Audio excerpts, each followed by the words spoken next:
आपको लगता है कि आज की युवा पीढ़ी कविता की ताकत को समझ पा रही है? युवा पीढ़ी कविता की ओर लौट तो रही है, क्योंकि ये एक सिचुएशन पॉइंट पे पहुंच गया मामला। अब लोग एक ठंडी बयार चाहते हैं, एक उमस भरे माहौल में ताजा हवा का झोंका चाहते हैं। इसलिए कविता मंच से लेके आप गुलजार की कविता सुने, कभी आप इधर के लोगों में विनोद श्रीवास्तव के गीत सुने, आप इसी शहर की सोनरूपा जी हैं, उनकी कविताएं पढ़ें, सुने, गुने, उनके पिता उर्मिलेश को याद करें। आज हम उर्मिलेश जी को याद कर रहे हैं और इसलिए भी याद कर रहे हैं कि वो इस शहर में नए सिरे से जिंदा हो रहे हैं। और कृष्णा सोपती कहती है ना कि लेखक की एक जिंदगी उसकी मौत के बाद शुरू होती है। मुझे लगता है कि असली जिंदगी लेखक की वही होती है जो उसके ना होने के बाद होती है। और आज अगर ऐसे लोग सामने आ रहे हैं जो कविता के मंच बना रहे हैं। कविता केवल मनोरंजन की वस्तु नहीं है, कविता केवल आप टाइम पास के लिए नहीं सुनने जा रहे हैं। कविता आपको दिशा देती है, राजनीतिक रूप से समृद्ध बनाती है, आपको एक नजरिया देती है जीने का। तो मुझे लगता है कि सारी अंधेर के बाद भी कविता युवाओं में लौट रही है। हमें कविता गुनगुनाते हुए युवक दिख जाते हैं तो मन गंगा नहाया हो जाता है। अरे, कुछ व्यक्तिगत सवाल भी पूछते हैं आपसे जी कि जी। जब आप मंच पे होते हैं, आपने कोई कविता पढ़ी, लोग आपके लिए तालियां बजा रहे हैं, चीयर्स कर रहे हैं, उस समय आपके मन में क्या चलता है?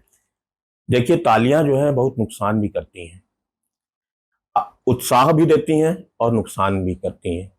तो मन में तो ये होता है कि ऐसा ना हो कि हम तालियों में गुमराह हो जाएं। तो हर ताली हमारे लिए एक चुनौती होती है कि ये ताली बज के खत्म ना हो, बल्कि हमारे जहन में इसका असर रह जाए कि जब तारीफ होती है, जब प्रशंसा होती है, तो आपके लिए एक चुनौती खड़ी करती है कि आपको कविता को बाजार नहीं बनने देना है। कविता मन को परिष्कार दे, सामने वाले के मन को एक स्तर दे और व्यक्ति उससे अपने आप को जोड़े, कनेक्ट करे। तो मंच पे जब हम होते हैं, तालियां बजती हैं, वाह वाह होता है, तो मैं तो किसी अदृश्य शक्ति को धन्यवाद देता हूं भाई, कि कविता आज भी उतरती है। कविता मैकेनिकल नहीं है कि आपने बैठ के दो दूनी चार कर दिया। कविता गणित नहीं है, कविता हमारी संवेदना का विस्तार है। कविता जीवन जीने की तमीज है। और कविता और जीवन का रिश्ता जितना घना होगा, हम जन भावनाओं से उतना जुड़ पाएंगे, उतना मंच से जुड़ पाएंगे, उतना मंच से हम संवाद कर पाएंगे और तालियों की आवाज में खोएंगे नहीं, अपने वजूद के साथ सामने आएंगे और अपनी बात करेंगे। आज के कवियों में आपको कौन ज्यादा प्रभावित करता है? आपको कौन पसंद है? मुझे जैसे व्यंग में अपने सर्वेश भाई हैं, सर्वेश अस्थाना अच्छा लिख रहे हैं। विनोद श्रीवास्तव बहुत अच्छे गीत लिख रहे हैं। एहतराम इस्लाम की गज़लें कमाल की हैं। और मंच और कागज़ पे जो रिश्ता बन रहा है, उनमें कई नाम ऐसे हैं, वो अज़हर इकबाल हैं, क्या शेर कहते हैं। ये इसी पास में वसीम बरेलवी साहब हैं, आज भी वो कविता से कनेक्ट करते हैं। उनकी गज़लें जगजीत सिंह से लेके और आज के तमाम नए गायकों तक एक मुहावरा बनी हुई है। तो मुझे लगता है कि कविता लगातार अपनी जय यात्रा पे है और कविता नया रूप बदल रही है, नया नया चेहरा उसका आ रहा है सामने, और हमारे सामने ऐसे लोग आ रहे हैं जिनके लिए कविता एक जीवन मूल्य है। केवल ये नहीं है कि हमने कविता लिखी, कविता एक कप कॉफी एक कप चाय नहीं है कि पी और खत्म हो गया। कविता देर तक हमारे जहन में सुगबुगाती है, जागती है और हमें विचारशील बनाती है। अच्छा, कुछ तेज सवाल करेंगे जल्दी जल्दी, मतलब छोटे छोटे उनके जवाबों में रहेगा कि आपकी सबसे पसंदीदा कविता कौन सी है? आपकी अपनी हो या किसी दूसरे की भी हो, कोई एक कविता। मेरी अपनी कविता तो दबे पैरों से उजाला आ रहा है, फिर कथाओं को खंगाला जा रहा है, या हम भी कितने सस्ते हैं, जब देखो तब हंसते हैं।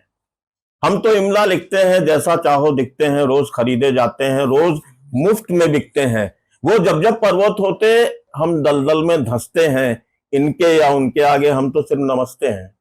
हम भी अगर कविता नहीं होती तो यश मालवीय जी क्या कर रहे होते? कविता अगर नहीं होती तो यश मालवीय कुछ होते ही नहीं। यश मालवीय जानवरों की तरह होते, जी एक जिंदगी जीते और मर के यहाँ से चले जाते। कविता ने इस लायक बनाया है कि आपके साथ बैठे हैं, बात कर रहे हैं, संवाद कर रहे हैं, और कविता ही है जिसके कारण आज हम बदायूं में हैं और उस व्यक्ति को याद कर रहे हैं जो कई वर्षों पहले हमारे से बीच से चला गया। और आचमन जैसे समारोह में हम कविता के कारण ही आए हैं। अगर कविता नहीं होती तो हम पशु होते। कविता आपके लिए क्या है? शौक है, पेशा है या पूजा है? कविता पूजा है, कविता इबादत है। शौक से शुरू हुई थी लेकिन अब ये शौक नहीं है। अब मेरे लिए कविता सांस लेने की तरह जरूरी है। हम कविता नहीं लिखेंगे तो हमें मालूम है कि हम मर जाएंगे। कविता हमारी जिंदगी है। कविता हमारी बढ़ती उम्र में लाठी है किसी बूढ़े के लिए जैसे होती है। कविता घनी रात में उजाला है जो हमें देखने को दूर तक एक रोशनी देता है।